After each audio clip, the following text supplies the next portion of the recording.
Boa noite, estamos chegando com mais um programa Raio X. E o programa de hoje está num formato diferente, apresentando também o nosso novo cenário. Parabéns ao Elvis, parabéns também ao Wagner, né? É o Wagner, que foi o fotógrafo aí do nosso cenário. Tá? E obrigado a você, telespectador, pela audiência. E o programa hoje no formato diferente, porque nós teremos dois entrevistados. Temos aqui uma dupla, o Roberto e o Antônio Carlos. É isso, né? O Roberto, ele é cacique, é isso? Sou cacique. Cacique, já vamos conversar com ele, da aldeia ali de Japorã. Sim. E o Antônio Carlos, o Carlinhos, ele é vereador, presidente da Câmara, presidente da Câmara de Vereadores, aí da nossa querida vizinha Japorã, ok? Vamos começar então o nosso programa de hoje. O nosso programa é Raio X e a gente tenta de uma forma singela fazer um Raio X do nosso entrevistado, hoje em dose dupla, né? Vou começar aqui com o Carlinhos, ele que é presidente do Legislativo de Japorã. Boa noite, Carlinhos, seja bem-vindo. Boa noite, Marcos. Boa noite aos amigos que nos acompanham nesse fim de tarde pela TV Tribuna. Eu sempre faço a confusão de TV, pela TV Tribuna. Então, boa noite a todos.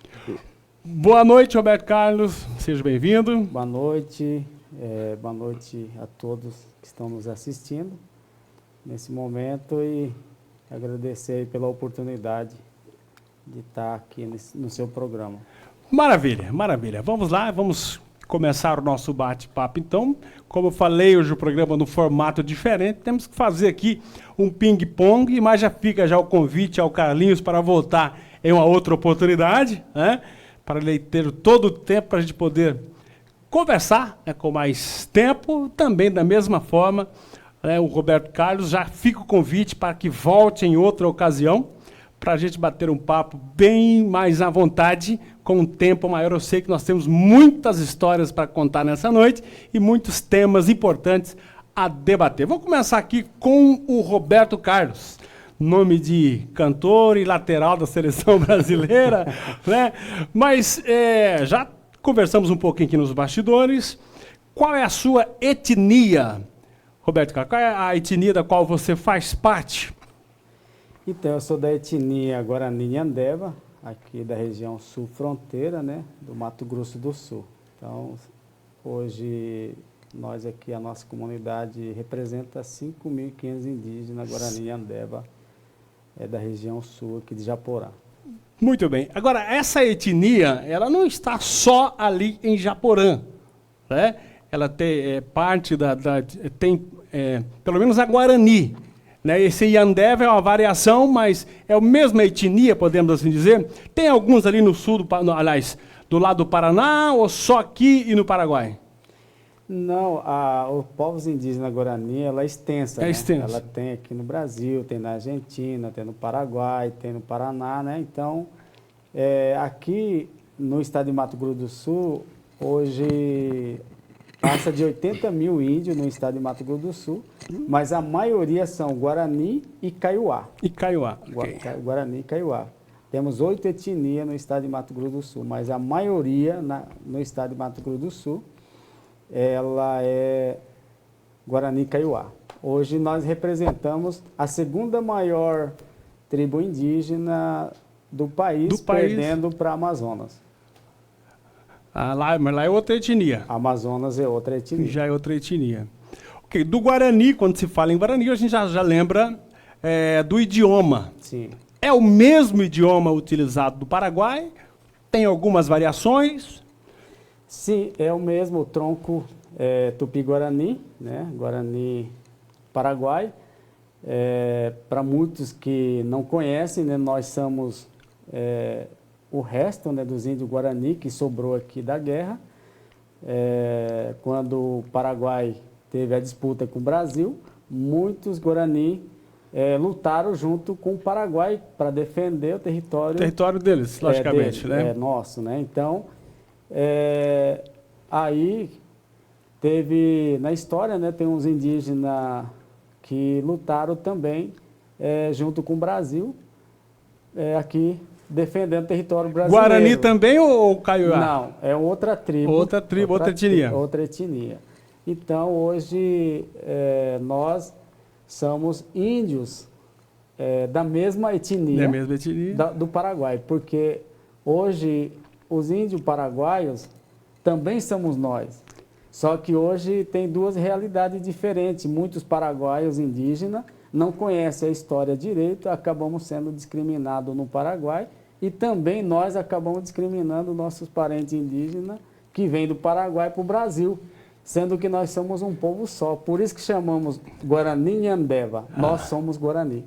Nhambeva quer dizer nós somos, é isso? Nós somos Guarani. Maravilha, maravilha. Então, às vezes as pessoas que exercem algum tipo de discriminação, na verdade, falta-lhes o conhecimento da história. Sim. Né? O conhecimento da história. Mas eu tenho certeza que não vai acontecer, né? Graças a Deus nós somos um país pacífico, mas hoje vocês iam lutar do nosso lado, né? Com certeza. Mas o Brasil é um país pacífico, né? Um país que já na característica do seu povo, ele evita confronto, sim, né? Com certeza teremos paz aí por muitos e muitos anos. Né? Estamos aqui com o Carlinhos. Como é que está a nossa querida Japorã, Carlinhos? Marcos, o Japorã cada vez melhor, né? Eu sempre digo que a gente comparando com as cidades da nossa vizinhança, Japorã é a cidade que mais se desenvolveu nesses últimos anos, né? Comparando as cidades do Cone Sul. E a gente vê isso quando vem algum morador que foi embora há muito tempo e chega em Japorã. Hoje ele vê essa nova Japorã e realmente reconhece que a classe política trabalhou muito e Japorã melhorou muito nesses últimos anos. E tem muita, a gente busca, tanto o prefeito Paulo, quanto a Câmara, quanto a classe política, ela busca cada dia melhorar ainda mais a cidade para o nosso povo habitar. Nós entrevistamos aqui há poucos dias o Paulo, né, o Paulão, lá o prefeito de Japorã, foi uma boa entrevista, né, e com certeza também vamos abordar alguns temas daquela entrevista. Necessariamente vamos tocá-los no nosso bate-papo de hoje. Eu acho que uma pergunta que cada cidadão que quer entender as nossas particularidades gostaria de fazer para qualquer gestor ou agente político, né? Hoje, Japorã tem sua história, nós conhecemos em parte a história de Japorã. Qual é o momento hoje de Japorã?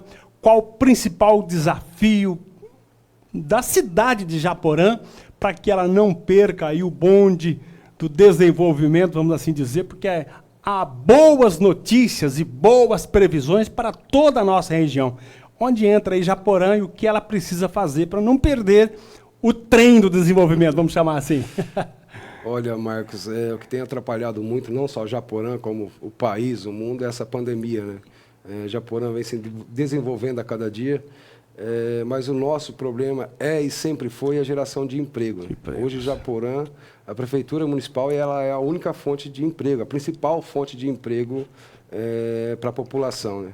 E os demais, eles vivem na área rural, os produtores rurais. Então, o nosso maior desafio hoje é a geração de emprego no município, né? E que o emprego que ele vai trazer a renda, vai trazer o sustento para as famílias e vai evitar que o filho cresça, se torne jovem e mude de Japorã em busca de trabalho, como acontece muito. Se você indo ali no Paraná, sim, Palotina, Marechal Rondão, então tem muito morador de Japorã que se mudou para lá em busca de um trabalho, na Cevale, nas grandes empresas, né? E às vezes a mudança já acontece no período escolar, né? Vai para a faculdade. Sim. Né?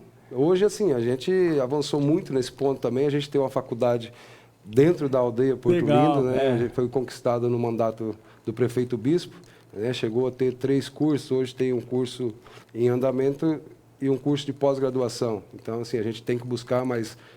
nossa intenção é trazer mais 4 cursos para a faculdade, mas hoje a gente tem uma faculdade dentro de Japorã, na aldeia Porto Lindo, que é a comunidade mais carente. Não me lembro de qual região que o senhor era, mas... Vou te falar, eu nasci aqui em Mundo Novo. Então o senhor lembra que 15, 20 anos atrás, morador de Japorã de Mundo Novo ia até São Paulo para cursar a faculdade. Isso, né? Depois, Naviraí, Dourados, né? E até que veio a UEMS e depois... Hoje a gente tem uma faculdade, graças a Deus, lá em Japorã. Bacana, bacana. É isso aí. Agora, eu sempre gosto, Carlinhos, de chamar, de ver o que o agente público pensa em um determinado determinado ponto desse desenvolvimento. Às vezes a iniciativa privada ela espera que o poder público, né, seja, digamos assim, o motor propulsor para esse desenvolvimento. Né? Qual a sua visão? O poder público é de fato esse motor propulsor ou ele tem que trabalhar apenas para dar as condições e não atrapalhar a iniciativa privada? Porque a nossa iniciativa privada do Brasil ela é formidável. Qual o seu pensamento a esse respeito? Olha, Marcos, a gente vê que precisa do incentivo, né, para atrair o empresário. A gente sempre conversa, principalmente eu converso com o prefeito Paulo, e ele tem essa intenção e a gente compartilha dessa ideia. Até que se tiver que comprar área de terra, construir barracão, isentar imposto por um certo período para atrair uma empresa que gere... A gente não pode pensar também que vai atrair uma empresa para atrair 2.000 empregos. Que gere 40 empregos, são 40 famílias que às vezes vai depender menos do poder público. Né? Então a gente tem que dar esse incentivo para o empresário se instalar na cidade também. E a gente espera que com a conclusão da obra da BR-386, que ela já está chegando em Jacareí, até o final do ano ela deve estar ligando lá a Iguatemi. A gente espera que venha muitas empresas para Japorã, até para ajudar a comunidade de Porto Lindo, a comunidade do Cacique, que tem mão de obra abundante. Né? Tanto que eles saem da aldeia para trabalhar em Santa Catarina, Rio Grande do Sul, na colheita da maçã. Né? Então, mão de obra a gente tem. A gente precisa da parceria com as empresas. Maravilha.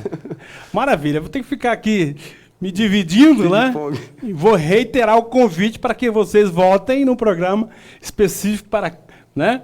Para que a gente possa ter mais tempo para a gente conversar. Cacique, é isso? Sim. Tá, esse é o nome, esse é o cargo que você ocupa hoje dentro da aldeia Porto Lindo, ali em Japorã. Exato. Nessa próxima semana vai ser comemorado o Dia do Índio. Sim.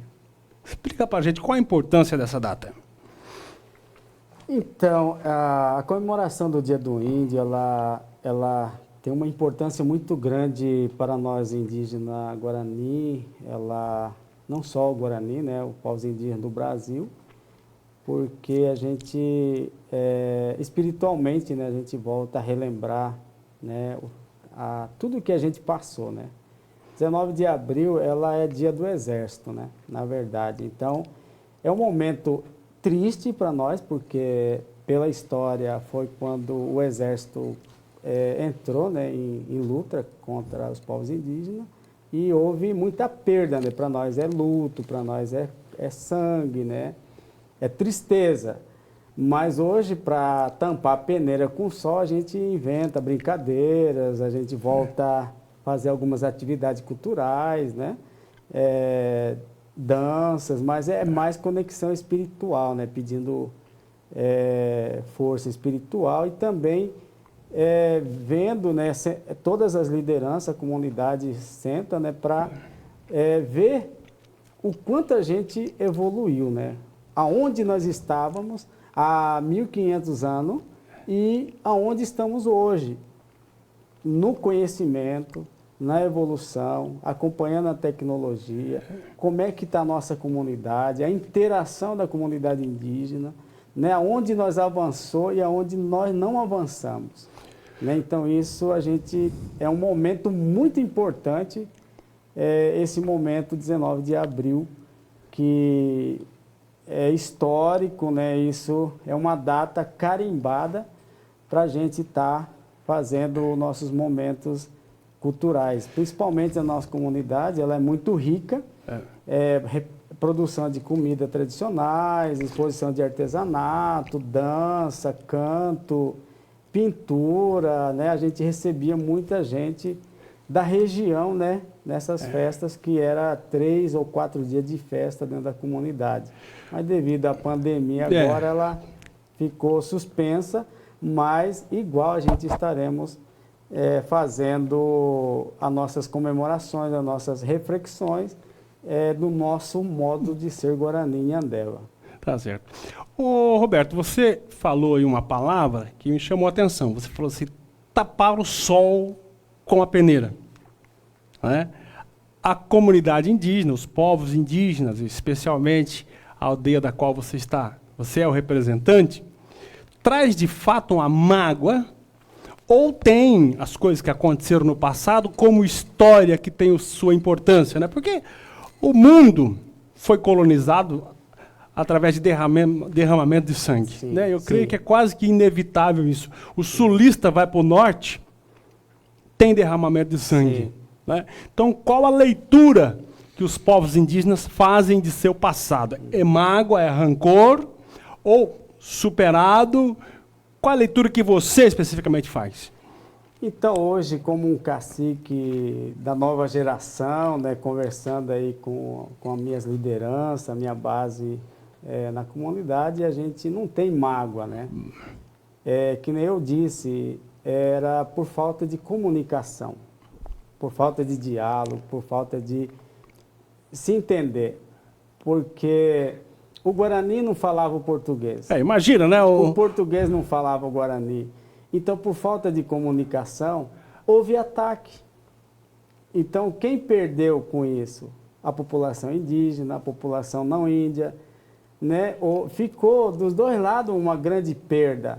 Era tão fácil, né? O convívio hoje, por exemplo, eu estou aqui com o presidente da Câmara de Vereador aqui, né? Um convidado, né, para estar aqui na TV Tribuna. Estou com a minha liderança paulina e mais um jovem para acompanhar a gente. Isso é interação, né? E se eu não falasse o português? Porque eu levo um pouco o exemplo comigo. Quando eu tinha 14 anos, eu falava pouco português. Só que aí, quando os brancos me procuravam, eu tinha limite de falar português. Quando o meu português acabava, eu ficava irritado, já queria partir para a ignorância.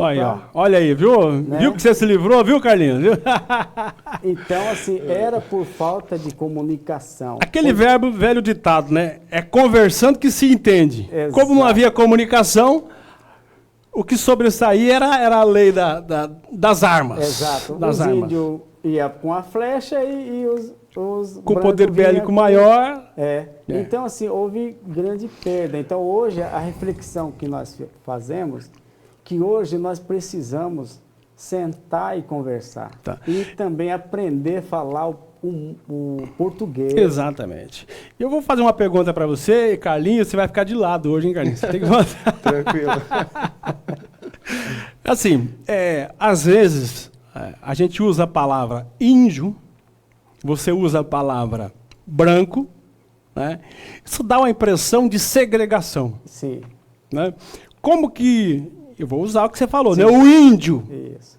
se encontra hoje, ele se encontra integrado na sociedade, ou ele ainda é um índio no sentido da palavra e o branco ainda é um branco? Porque aqui estão os dois juntos. Sim. Mas como que é na prática? Porque a gente conviveu aí com muitas narrativas, brigas provocadas, pessoas que entendiam sim o Guarani e entendiam o português, mas não fazia questão nenhuma de promover a paz. Qual a sua leitura? Então, hoje, a minha leitura é que hoje essa interação, a fala de falar índio e não índio, só para diferenciar. Só para diferenciar, né? Mas assim, hoje o que nós entendemos? Nós somos um povo só. Brasileiros. Brasileiro, defendemos a mesma bandeira. Hoje, né, nós vou falar assim, ficamos para trás porque nós não conseguimos acompanhar o descobrimento do Brasil. Tá. E aí também tinha interesses, ou ainda tem interesses de alguém, lideranças, pensamentos, grupos, de fazer com que o índio permaneçam sem a integração, sem participar desse desenvolvimento? Com certeza, eu acho que cada povo, cada grupo indígena, né, ela tem uma visão e tem uma forma de se organizar. E cada um tem os seus líderes. Então, hoje, cada aldeia ela se organiza conforme a sua realidade municipal, com a sua realidade indígena, mas todos querem ter uma interação melhor, porque nós vemos que hoje, isoladamente, nós não iríamos para frente, porque tudo se depende da sociedade, dessa integração, da sociedade não índia, Então, assim, hoje, as lideranças têm que se enquadrar dentro da realidade de hoje, Tá. dentro da política. Você vê o seguinte, há esse desejo de integrar mais por parte do índio ou o branco querendo, usar a palavra de vocês, né? Ou o branco quer que o índio permaneça lá. Ou seja, o índio quer integrar e o branco não quer, ou o branco quer que o índio integre-se e o índio não quer. Onde está a maior resistência? A maior resistência, eu acho que está em uns dois, né? Hoje eu vejo assim, tem população indígena que acha que, por exemplo, evoluir demais não vai ser mais índio, né? E tem brancos também que não querem que o índio evolua, né? Porque querem... Tem organizações... Que lucram com isso? Exatamente. Quanto mais eu... Pode falar, viu? Quanto mais eu, indígena, ter menos conhecimento, é vantajoso. Mas, se eu tenho conhecimento, principalmente da lei brasileira, do meu direito como cidadão brasileiro independente, raça... Da etnia, da cor da pele... O que a lei me garante? É o direito, o mesmo direito. O seu é o meu direito. E o dever do Estado brasileiro é dar condições à população independente de raça e cor. Então, muitos tampam nossos olhos para que, não, o índio tem que viver pelado, mas ninguém pergunta para o índio por que andava pelado. Né? Tá por que andava pelado? Por que andava pelado? Porque lá na natureza não tinha confecções de roupa. Tá aí, é isso aí, ó, né? E as pessoas acham que o índio andava de pelado porque... Por opção. Por opção. Porque era bonito falar, não, é bonito. Hoje, por que nós não... Hoje o índio tem acesso à loja de roupa, vai lá e compra. É melhor assim? Com certeza. Né? Aí eu achava o índio, nossa, o índio é tão legal morar numa casa de sapé, né, dormir no chão, sem colchãozinho, sem nada. Mas por que o índio morava assim? Aí falava, é cultura. Primeiro, eu índio, não tenho escolaridade, não falo português, não tenho profissão, não tenho renda financeira e, por último, não tinha documento. Aonde que eu iria arrecadar recurso financeiro para me oferecer para mim uma qualidade de vida melhor? Eu tinha que me adaptar conforme a realidade da natureza. A natureza me dava a sobrevivência. Hoje é diferente, hoje temos, que nem o presidente da Câmara falou, temos uma faculdade, dentro do município de Japorã temos 250 índios funcionário público em todos os setores, dentro do estadual, municipal e até funcionários indígenas federais. Então isso é avanço. Então muitos falam, não, o índio tem que ficar lá andando pelado, dormindo no chão. Mas quem fala isso mora nas suas mansões, né? Dos seus escritórios luxuosos, né? Com certeza. Existe muita hipocrisia. Não sei se é hipocrisia, é o sentimento da pessoa mesmo que pensa assim, né? Porque, como você disse, é uma forma de eles conseguirem dinheiro através de organizações e tudo mais, né? Com certeza. Agora eu sou direto. O que a prefeitura de Japorã, o que a Câmara de Vereadores de Japorã está fazendo pelos índios, especialmente da aldeia Porto Lindo? Então, Deixa ele responder. Eu gosto que ele fala. Depois você me diz se ele está falando verdade ou se ele está... Eu avisei que ele fala bem e fala bastante.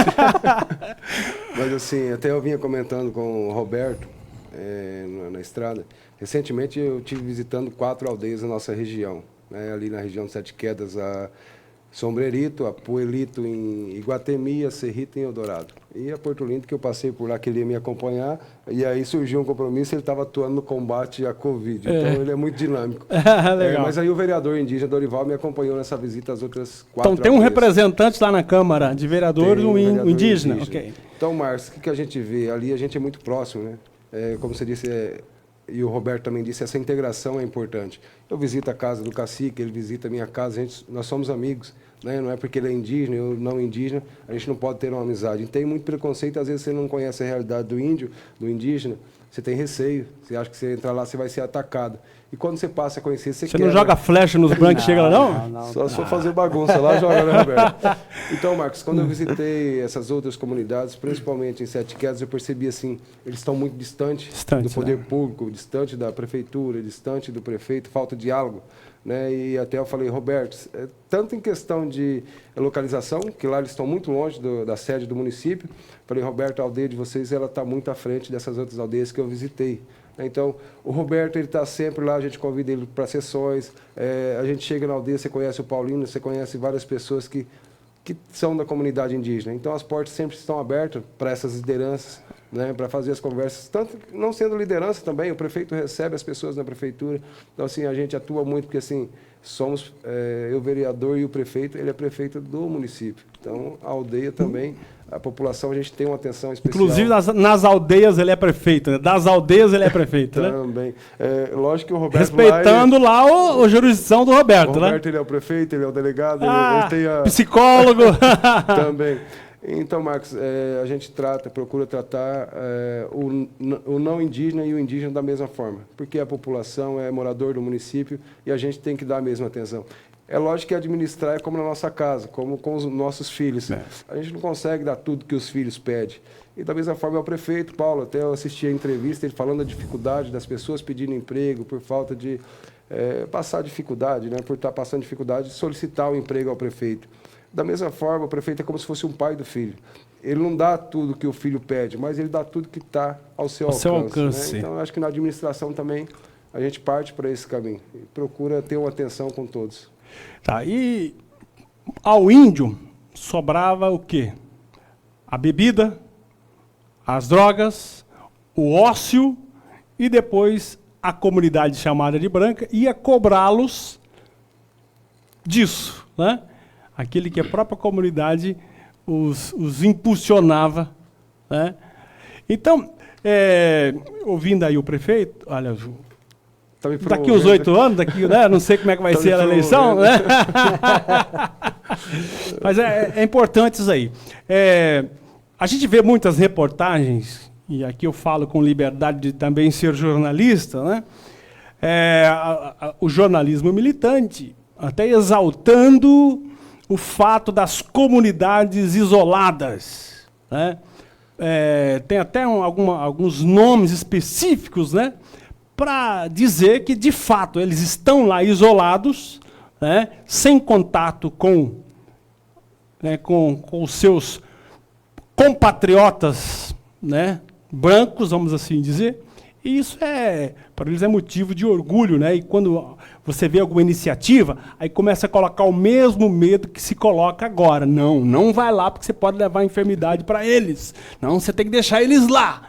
Isso é como hoje, né?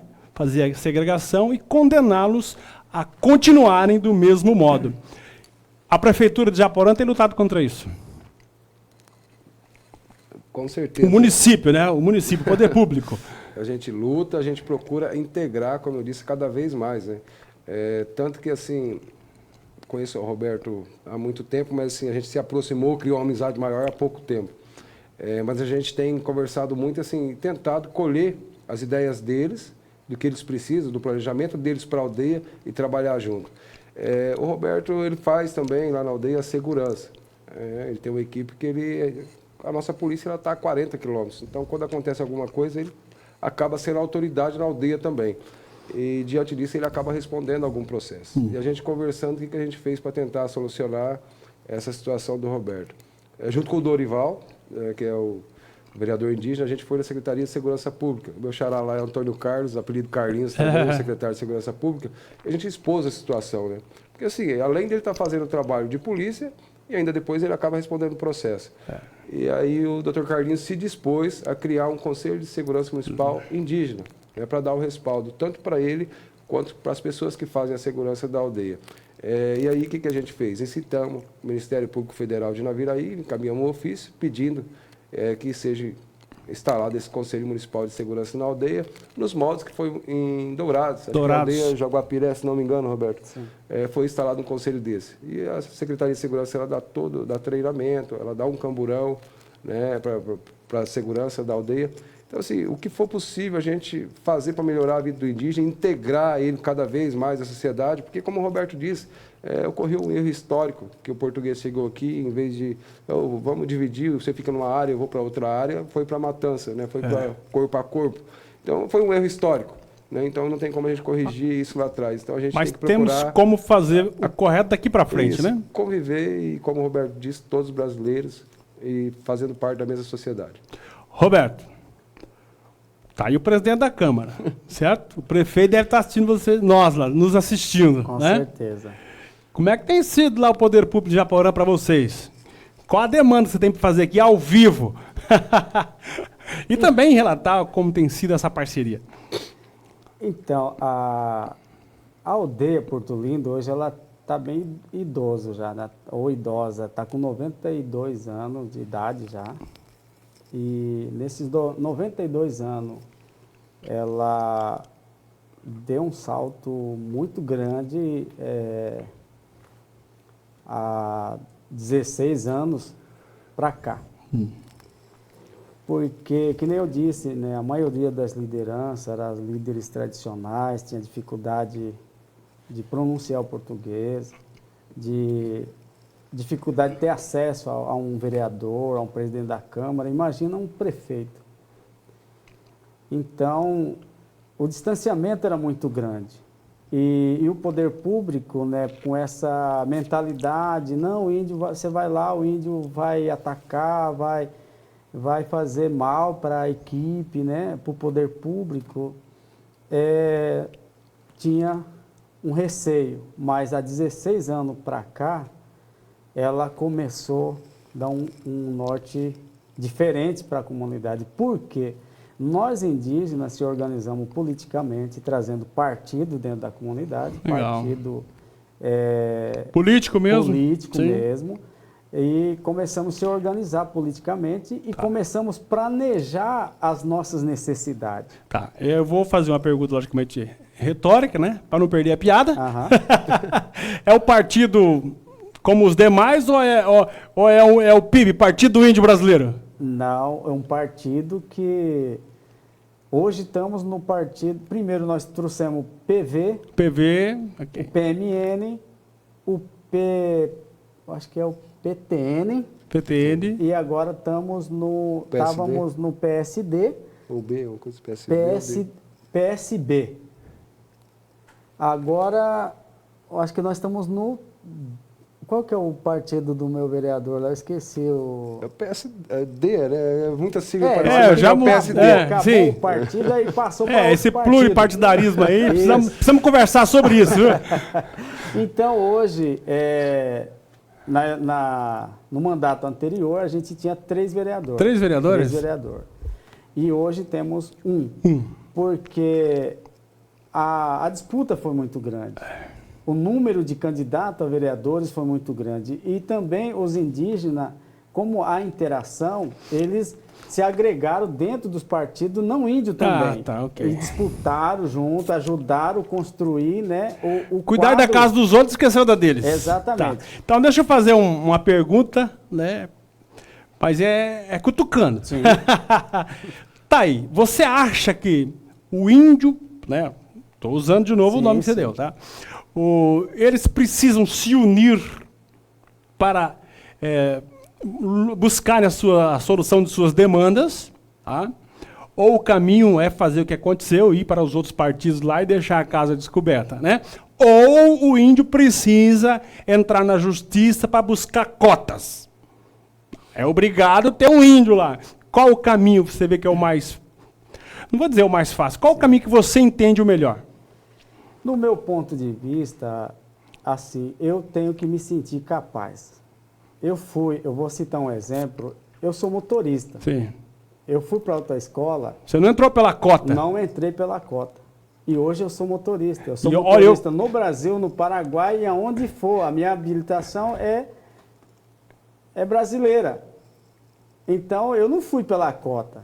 Eu tenho que me autogarantir. Né? Não é ir lá forçar um setor público, né, para, né, conquistar. Então, temos parentes indígenas hoje que passaram no concurso diferenciado. É claro que tem, né,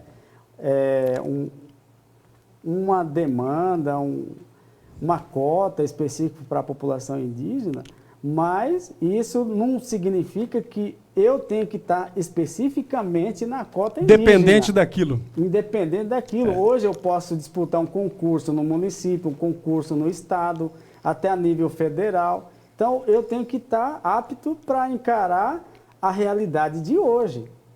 Então, o meu ponto de vista é isso. E a população indígena ela tem que andar junto com os gestores municipais, colado junto com o presidente da Câmara, a Câmara, os 9 vereadores. Agora tem que ter uma distância social por causa do Covid. Exato, exatamente. Colado eu falo no bom sentido de parceria. Sim. Junto com o gestor, com o prefeito, porque hoje, a minha aldeia, hoje é uma das aldeias, eu acho assim, não engrandecendo, mas eu acho que é a aldeia mais organizada e que mais tem estrutura. Hoje, o poder público, ela entrou com toda a força dentro da comunidade. Todas as secretarias têm acesso, têm atividade Legal. dentro da comunidade. Então, assim, ela abriu as portas. Então, hoje, eu vejo que a minha comunidade ela está sendo bem assistida. É claro que hoje a gente vem conversando com o presidente da Câmara, com o nosso vereador Dorival e os líderes, fazer um planejamento. Todas as aldeias têm que ter o seu plano. Que aldeia que eu quero daqui em 2021 e 2022? Aonde que eu quero chegar? É claro que a necessidade é muito mais, mas temos que definir algumas prioridades.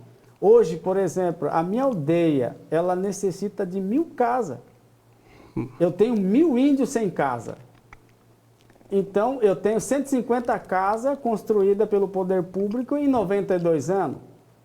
Então, essas reflexões nós precisamos fazer.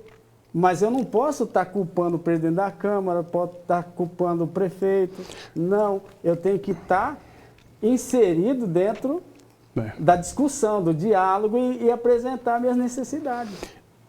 Vamos mexer em alguns assuntos polêmicos aqui, hein? Eu conheço parte da aldeia, da etnia Parecis, lá no Mato Grosso, né? E eles têm lá uma associação. Sim. Eles produzem alimentos. Sim. Né? Eles, pelo menos parte deles, tem uma renda excelente. Né? O que a aldeia que o senhor é o cacique tem parecido lá em termos de organização? Tem uma associação? Tem produção? Como é que está hoje a aldeia Porto Lindo? Porto Lindo. Porto Lindo. Porto Lindo, hoje ela tem 80% da população é agricultores. Sim. Ela produz muito. Tudo que você imaginar dentro da comunidade, a comunidade produz.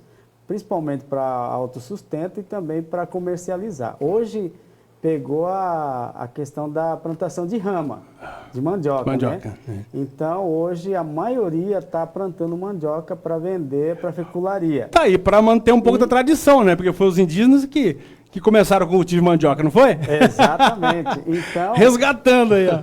E temos 2 associações.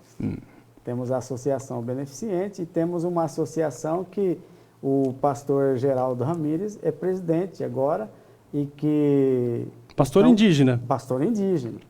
Então, hoje a gente vê que a comunidade está se organizando em associações que facilitam a comercialização, né, facilita toda a burocracia que exige, né, para estar comercializando o seu produto. Dentro de todos os padrões da exigência do mercado externo, porque não vende apenas para a população indígena, né? Sim, com certeza. Nós temos 4 produtores que hoje, organizado com CNPJ, com DAP, com autorização legal, fornecendo produção indígena para a prefeitura. Né, junto com, acho que é a Agraer, né? Assistência Social, a Agraer. É uma parceria que eles têm que o parente indígena está começando se encaixar ali, entregando a produção indígena que é devolvido para o município, né? Tá certo. O que você acha de conversar um pouquinho com o Carlinhos? Vamos lá. Carlinhos, especificamente na questão sanitária, né? Como o poder público de Japorã tem estado presente lá na aldeia Porto Lindo? Olha, Marcos, a aldeia, nos últimos 6 anos para cá, ela evoluiu muito em todos os sentidos. Questão de moradia, como o cacique falou, ainda falta muito, falta aproximadamente 1000 casas, mas hoje, a rede de água, acho que ela chega em toda a aldeia Porto Lindo, né? 100%. 100%. Porto Lindo, né? Porto Lindo. Tem algumas regiões de litígio que está em dificuldade ainda, questão de água, né? Mas evoluiu muito, a gente tem os agentes de saúde que acompanham, tem os servidores que sempre estão presentes e acompanham. Então, tanto em moradia, em todos os quesitos, a aldeia evoluiu muito. Isso graças ao trabalho do Roberto também, que ele entende muito de administração. Você vê até quando você indaga ele tem a visão ampla, né? Não é aquela pessoa que só cobra, só ataca. Ele também entende as nossas dificuldades, ele é parceiro, né? Então, isso torna mais fácil o trabalho. Tanto que, quando teve a eleição, foi em dezembro, Roberto? Foi. Tínhamos 8 candidatos a cacique na aldeia Porto Lindo. E a gente analisando o perfil de todos os caciques, e você fica assim, eu vou entrar na briga do... E eu acabei entrando na campanha do Roberto, porque assim, o Marcos, eu via o que ele fez na aldeia em 4 anos, e esse capital intelectual que ele tem, essa integração que ele tem, essa facilidade que ele tem de circular e trazer o convívio do branco e do indígena, ou do indígena e não indígena, né? Então, o que eu vi? Foi, a gente não pode perder esse capital intelectual e esse trabalho. Para você ter uma ideia, a aldeia Porto Lindo era uma das mais violentas do estado. Hoje o nível de violência é praticamente bem baixo, né? Quase zero. E isso graças ao trabalho que o Roberto desenvolveu. A violência é entre eles mesmo. Tanto assim, a aldeia é um local seguro. Antigamente você não podia entrar lá em determinado horário que você era atacado, era roubado, né? Hoje, assim, nem as fazendas vizinhas, o indígena está tranquilo, né? Está tranquilo. E essa paz quem trouxe foi o Roberto. Ele fez um trabalho em 4 anos que a aldeia transformou a aldeia. A aldeia Porto Lindo é um local seguro, você pode entrar lá visitar as pessoas tranquilamente. Ô, Roberto, o que você fez para deixar o povo manso lá? Você não, assim, não usou técnicas antigas, não, né? Que muitas pessoas conhecem os índios só dos filmes de faroeste, né? Exatamente. Não precisou isso, não. Não precisou, não. O meu foco foi direitos e deveres. Ok. As duas coisinhas. Simples. São os dois pratos da balança, né? Opa, eu tenho direito de ser índio, eu tenho direito de beber, tenho, mas eu tenho o meu dever de respeitar quem não bebe. Eu tenho direito de ser guerreiro, mas eu não posso atacar qualquer um. Sim. Então, assim, foi dessa forma que eu fui trabalhando. Direitos e deveres. Qual que é o meu direito e o que é meu dever? E o que é cultura e o que é crime? Ok. E quando se trata de crime, aonde que eu devo encaminhar? Para justiça. Sim.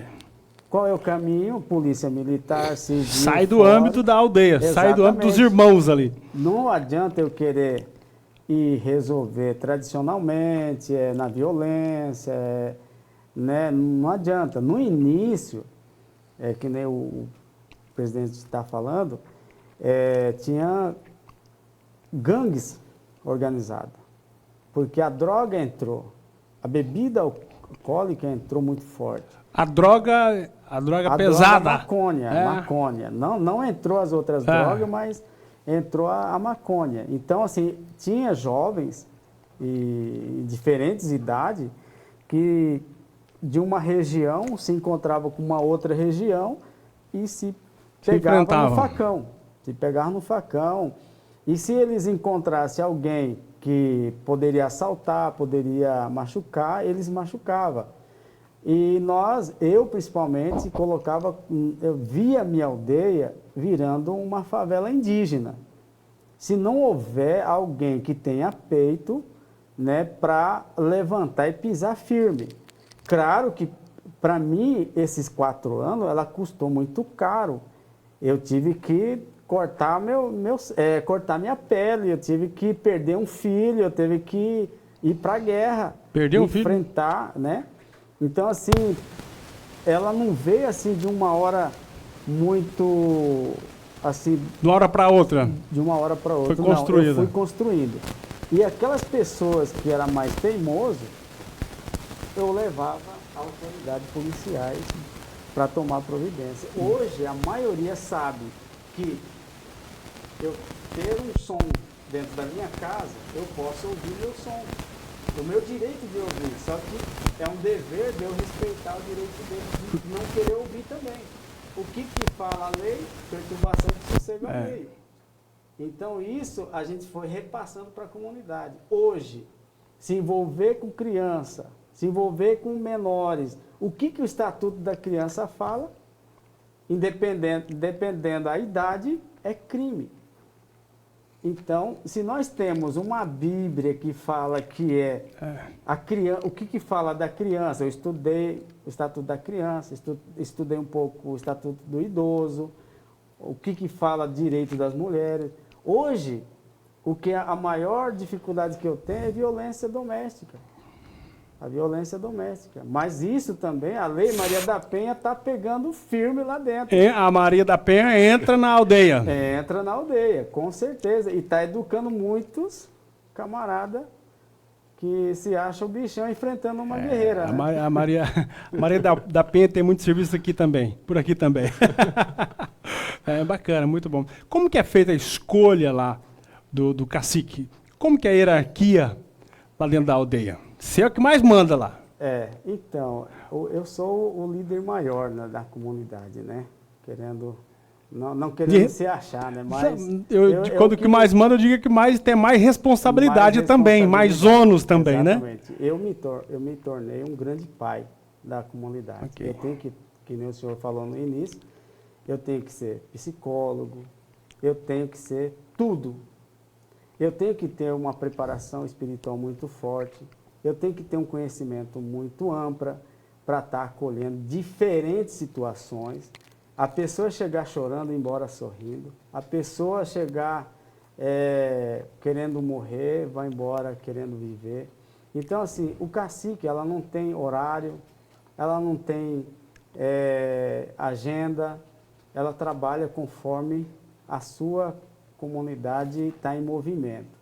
Então, assim, a escolha do cacique, hoje é por eleições.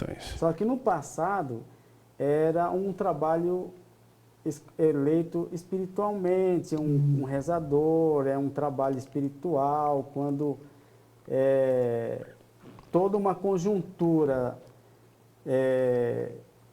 espiritual, os líderes religiosos tradicionais falam, não, essa pessoa vai ser o nosso líder. Por quê? Ele tem que estar preparado não só fisicamente, no conhecimento, e também espiritualmente, para que ele possa lidar com a comunidade independente da situação da comunidade, independente a hora, né? Ok. Então tem o cacique, que é digamos, a liderança máxima da aldeia, e depois, como que é feito o organograma da aldeia? O pajé tem a ver mais com questões religiosas? Isso, como é que funciona? Isso. Então, hoje, eu modernizei a capitania, inclusive, eu tenho meu vice-cacique, que é o Vanderlei Pedro Gonçalves, temos o Paulino, que ele é chefe de núcleo na saúde, mas ele também faz o trabalho de assessoramento ao cacique. Ele nos assessora, a gente dá uma responsabilidade para ele. Nós temos assessores também dentro da capitania. Hoje temos um prédio, da mesma forma que tem um destacamento da Polícia Militar na cidade, nós temos um prédio da capitania dentro da comunidade. A capitania é o quê? É um destacamento, é um nome que a gente deu. É um escritório administrativo. Exatamente. Uma prefeitura, é isso? Só que assim, é uma coisa voluntária. Voluntária. O cacique não tem remuneração, nós não temos orçamento. Os meus policiais indígenas, eles trabalham voluntário, eles não têm remuneração. E qual é a arma deles lá? Somente a borduna. Borduna, que nós chamamos de Quem não Uirapará. sabe o que é borduna, é o quê? É o Uirapará. Aí tá aí que eu não sei mesmo. É Um cacetete. Aí borduna, começou a falar em português. Cacetete. Então, nós criamos uma estrutura. Através da administração, através do prefeito, da Câmara de Vereadores, nós conseguimos uma doação de uma caminhonete da Receita Federal destinada à capitania, a serviço da capitania. Hoje o cacique tem uma viatura para se deslocar, para andar os 10.000 hectares de território, de extensão de território, para dar atenção à comunidade, para atender as denúncias, para ir verificar as ocorrências e distribuir funções.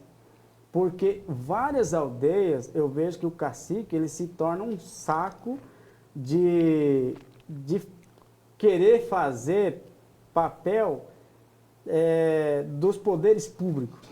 Muitos falam, não, procura o cacique. A polícia fala, vai, procura o cacique. Procura o cacique. Né? O conselho tutelar fala, não, procura o cacique. Né? Você vai falar de uma situação, não, procura o cacique. Antes falava assim, procura a FUNAI. Né? Então, assim, hoje nós sabemos a quem delegar as funções. Sim. Criança é com o conselho tutelar. Idoso tem os seus... Tem conselheiros indígenas? Temos. Do Conselho Tutelar? Temos conselheiros indígenos. Então, hoje sabemos delegar. Hoje, por exemplo, assistência social, sabemos quais são quais a função dentro da secretaria, qual é a função da educação, qual é a função da infraestrutura, né, da agricultura, qual é o papel da Câmara de Vereadores. Então, tudo isso, ela veio e sabemos delegar. Hoje, por exemplo, se eu eu vou querer falar da política. Eu vou chamar o meu vereador para falar da política. Ele é o nosso representante político. Então, hoje, ela está bem, nós indígenas estamos bem orientados, né, para delegar funções. E tem muitos caciques que, como o nosso presidente falou, responde processo, vai para a cadeia, porque nós somos o para-choque de tudo. Poxa, tá lá um guerreiro se matando, quem que vai chegar lá primeiro? É nós. A polícia militar, hoje, ela tem um convívio muito grande também dentro da comunidade. Hoje, eles garantem a segurança nossa como líder e nós garantimos a segurança deles lá dentro como cidadão não indígena. A Polícia Civil faz atendimento itinerário lá dentro, né? Então, assim, o fórum, ela está fazendo audiências online, né, lá dentro da comunidade, aqui com o fórum. Então, assim, temos lá na faculdade, tem aquele aparelhinho aqueles indígenas que é condenado, que tem que vir dar a biometria, lá dentro da comunidade. Os índios condenados, todo dia vai lá marcar a presença lá na biometria. Isso é avanço.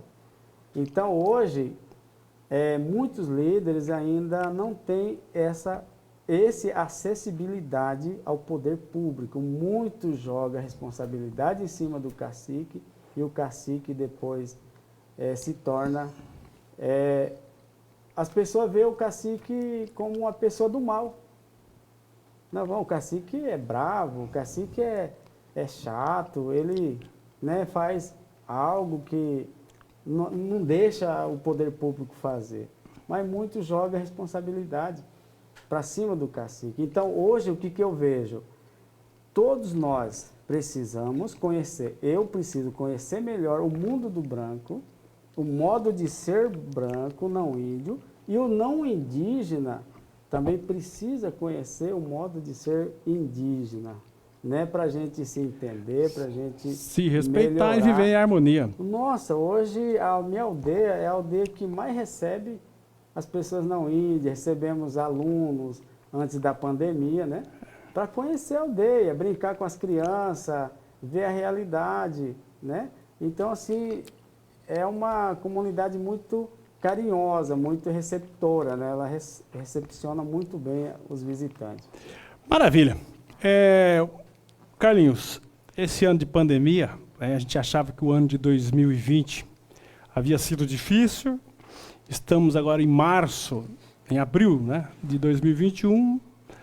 As nuvens permanecem densas, né? Esses dias as pessoas estavam brincando que parece que andaram e ficaram no mês de março, né?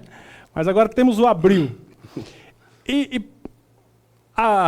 Existe uma escala, né, de responsabilidades no enfrentamento da pandemia. E as pessoas, de fato, vivem nas cidades, né? O governo estadual é meio abstrato, o federal nem se fala, né? Porque, de fato, as pessoas estão onde? Nas cidades, nos municípios, né? É aqui que a coisa acontece, né? Aqui que a coisa acontece. E a prefeitura precisa cumprir o seu papel, porém tem a força do legislativo. Como é que tem sido lá o trabalho da prefeitura e o poder legislativo no enfrentamento aí da Covid-19? Olha, Marcos, até eu faço parte do comitê de enfrentamento do Covid-19. Desde o início, o prefeito Paulo se preocupou muito. Quando até surgiu os primeiros lotes de vacina, ele já foi atrás para saber como que compraria esse lote de vacina. É uma preocupação muito grande, porque a gente vê que a principal saída dessa crise é a partir do momento que todos estiverem vacinados, né? Então, assim, até ontem, na sessão, eu fiz uma moção de aplauso ao nosso secretário Fábio Imborana, secretário de Saúde, que ele, 24 horas, trabalhou também ajudando, tanto na vacinação, nas barreiras sanitárias. Então, assim, tanto que Japorã está em primeiro lugar na vacinação no estado. No né? estado. E Mato Grosso, um dos primeiros Poucos do casos país. também, né? Tivemos, acho que um caso que veio a óbito, que também, acho que contraiu no hospital. Não chegou a sair do município com... Mas tivemos alguns casos que se recuperaram. Então, assim, o trabalho tanto do prefeito, os vereadores apoiando, o cacique lá na aldeia tem a importância dele, até a gente vê, assim, é muito interessante isso que ele falou, as pessoas conhecer também a realidade, o trabalho do cacique, conhecer um pouco da aldeia Porto Lindo, e para quebrar um pouco esses paradigmas. Agora, voltando no Covid, então, assim, houve um empenho muito grande, tanto do prefeito, o apoio da Câmara e a saúde. Toda a equipe, o secretário está de parabéns pelo trabalho que, tanto em número de casos, que a gente não tem muitos casos na cidade, em número de óbitos e na vacinação que saímos na frente, né? O que a gente faz? O prefeito Paulo, ele ouve muito, ouve os outros. E o que a gente fez? Ele ouviu o secretário Geraldo Rezende, que o secretário estava empenhado em vacinar o maior número de pessoas possíveis. E o prefeito fez de tudo para cumprir o que o secretário de Estado estava pedindo. Então, assim, o prefeito ele tem que dialogar com os vereadores, ele tem que escutar o governador, escutar os secretários, e aí a coisa anda, Marcos. Em nenhum momento o legislativo foi empecilho, né? Não, a gente tem algumas visões, assim, eu tenho uma preocupação muito grande, eu tive um pequeno comércio, então eu tenho sempre uma preocupação com o comerciante. Se você fechar o comércio dele uma semana, 2 semanas, e as contas? Os boletos, porque a energia continua chegando, a conta de água, tem os boletos lá, bebida, estoque. Vou te dar um exemplo no mercado, um perecível, tipo iogurte, leite, a validade curta, vai perder produtos. Então, assim, é preocupante a questão da saúde pública, a situação da pandemia, mas é preocupante também a crise econômica. Eu tenho muito medo, que é da minha área de administração, eu tenho muito medo de uma crise econômica. Então, eu acho que assim, Japorã a gente conseguiu administrar bem, vereador, prefeito, fez um máximo para não fechar comércio.